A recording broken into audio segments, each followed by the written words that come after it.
فاذكروني أذكركم واشكروا لي ولا تكفرون يا أيها الذين آمنوا استعينوا بالصبر والصلاة إن الله مع الصابرين. Bab Al-Imam rahimahullah ta'ala memberikan judul bab sangat menarik. Bab Man istagsala, orang yang mandi. Ini mandi secara umum, mandi adiyah atau mandi ta'abbudiyah, mandi biasa atau mandi peribadatan, yaitu mandi janabah di antaranya.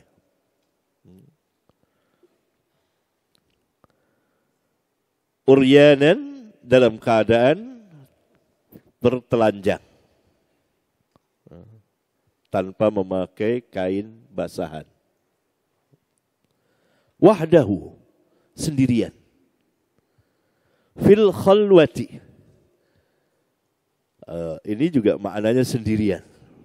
Mungkin bisa kita terjemahkan di tempat tersendiri. Sendirian di tempat tersendiri. Atau kita terjemahkan barang orang yang mandi dalam keadaan telanjang, sendirian, di tempat yang tersendiri. Yani karena khulwah dan wahdahu itu sama sebetulnya. Mandi tanpa berpakaian, sendirian. Tidak ada orang di situ dan tidak ada orang melihat. Biasanya di kamar mandi tertutup atau di tempat-tempat tertentu terbuka, tapi dia sendirian, tidak ada orang. Lihat itu, lihat. Ya, tertutup di batu-batu, ya, biasa camping, ya, mendaki, ada sungai, apa, dia duduk di situ, dia mandi, ketutup, tidak ada orang.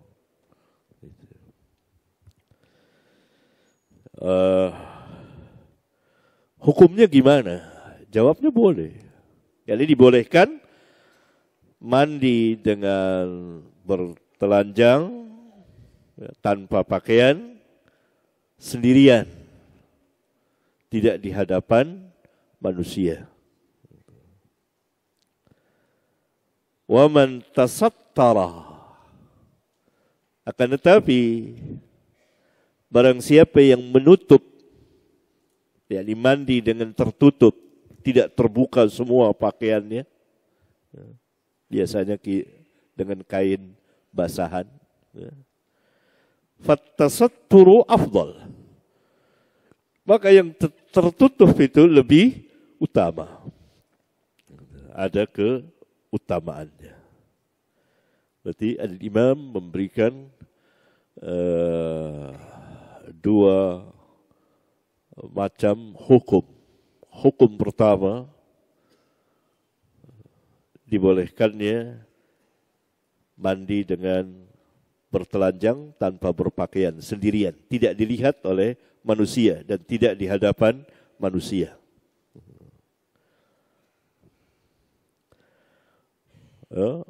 Hukum yang kedua, hukum afdaliyah, keutamaan.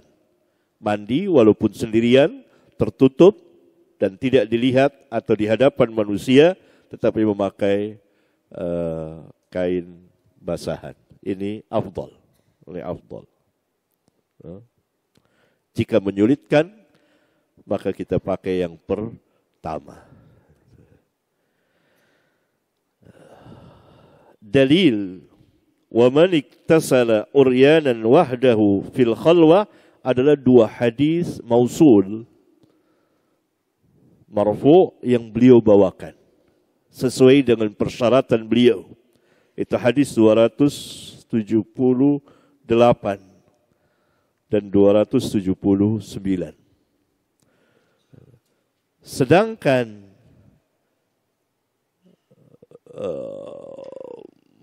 yang afdaliyah, mandi dengan memakai kain basahan, beliau membawakan hadis mu'allaq karena tidak sesuai dengan persyaratan beliau. Hadis tersebut dikeluarkan oleh Ashabus Sunan dan selain mereka dari jalan Bahz, yakni Bahz bin Hakim bin Muawiyah bin Haidah. Bahas an abihi, dari bapaknya itu Hakim. Hakim itu ha kaf ya mim, bukan al, tidak pakai al. Kalau pakai al itu harus ada abdun.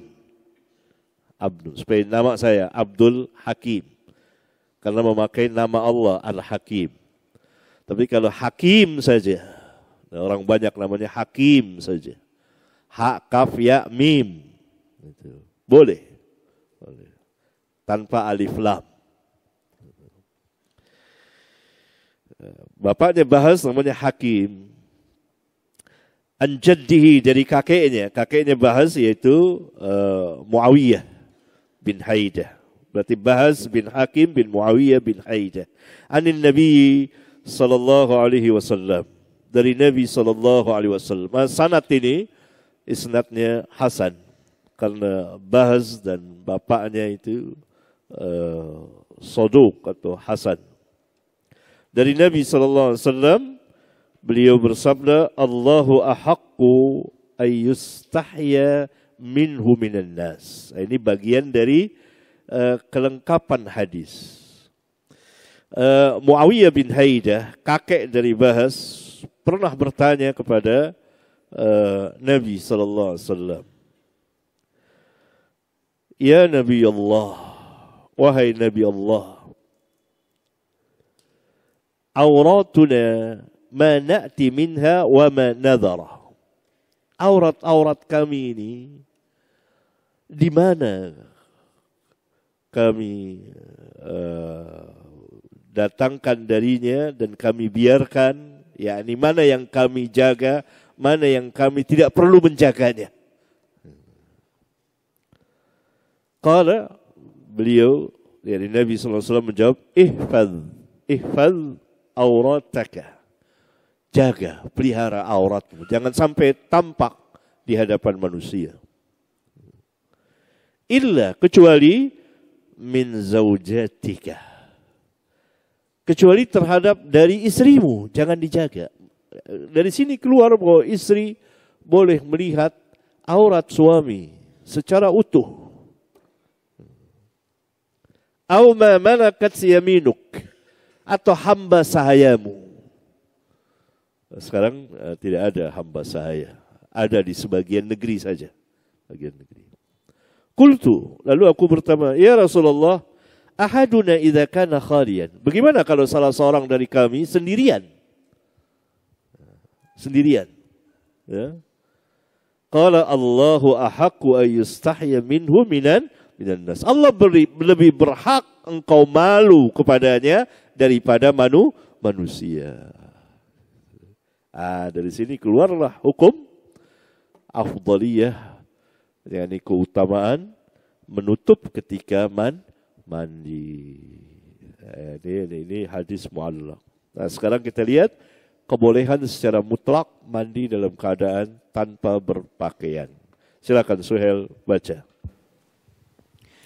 حدثنا إسحاق بن نصر قال حدثنا عبد الرزاق عن معمر عن همام بن منبه عن أبي هريرة عن النبي صلى الله عليه وسلم قال كانت بني إسرائيل يغتسلون عراة ينظر بعضهم إلى بعض كان موسى يغتسل فقالوا والله ما يمنع موسى أن يغتسل معه إنه فذهب مرة يغتسل فوضع ثوبه على حجر ففر الحجر فجمع يقول ثوبي يا حجر ثوبي يا حجر حتى نظرت بني إسرائيل ما بموسى من بأس أخذ ثوبه فطفق بالحجر ضربا فقال أبو هريرة والله إنه لندب بالحجر 6 أو 7 ضربا بالحجر. إسحاق ابن إبراهيم ابن نصر البخاري أبو إبراهيم السعدي صدوق. عبد الرزاق ابن حمام ابن نافع الهميري مولاهم. أبو بكر الصنعاني ثقة حافظ.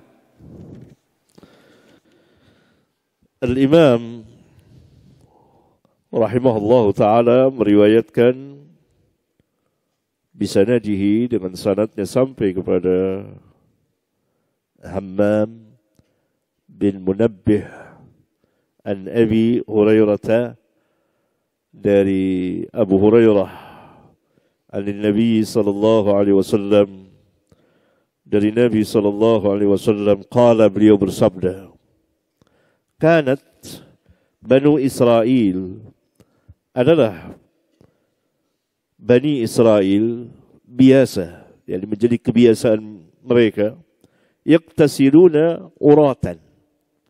Mereka mandi bersama-sama dalam keadaan telanjang bulat. Yanzuru ba'duhum ila ba'd. Sebagian mereka melihat aurat sebagian lainnya. Nah, berselisih para ulama tentang perkataan ini. Sebagian mengatakan bahwa hal tersebut dibolehkan di dalam syariat mereka. Yang mengatakan demikian adalah Al-Hafidh Ibnu Hajar dan yang sepaham dengannya. Ya.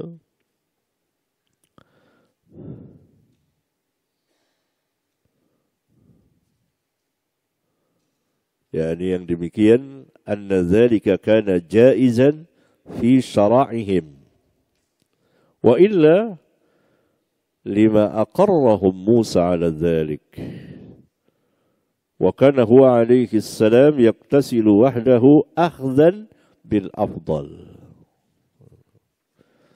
Zahirnya yang demikian dibolehkan di dalam syariat mereka.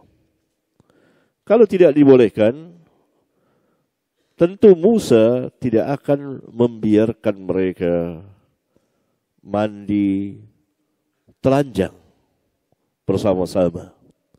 Sedangkan Musa sendiri mandi sendirian. Beliau mengambil yang lebih utama. Sedangkan ulama lainnya mengatakan tidak. Ini adalah bentuk kedurhakaan Bani Israel. Bentuk kedurhakaan Bani Israel. Dan kita tahu bahwa Bani Israel selalu menyalahi Nabi dan Rasul mereka. Bahkan tidak sedikit di antara Nabi dan Rasul mereka bunuh. Pendapat kedua ini lebih tepat. Lebih tepat. Ya. Bahwa itu adalah pelanggaran mereka. Pembangkangan mereka terhadap Musa alaihi salatu wassalam. Wa kana Musa yagtasilu wahdah. Sedangkan Nabi Musa biasa mandi sendiri. Ya. Faqalu. Ini juga yang menunjukkan bahwa mereka melanggar, durhaka kepada Nabi mereka. Mereka mandi bersama-sama, bertelanjang, saling lihat aurat masing-masing. Laki-laki ya, perempuan tentu terpisah.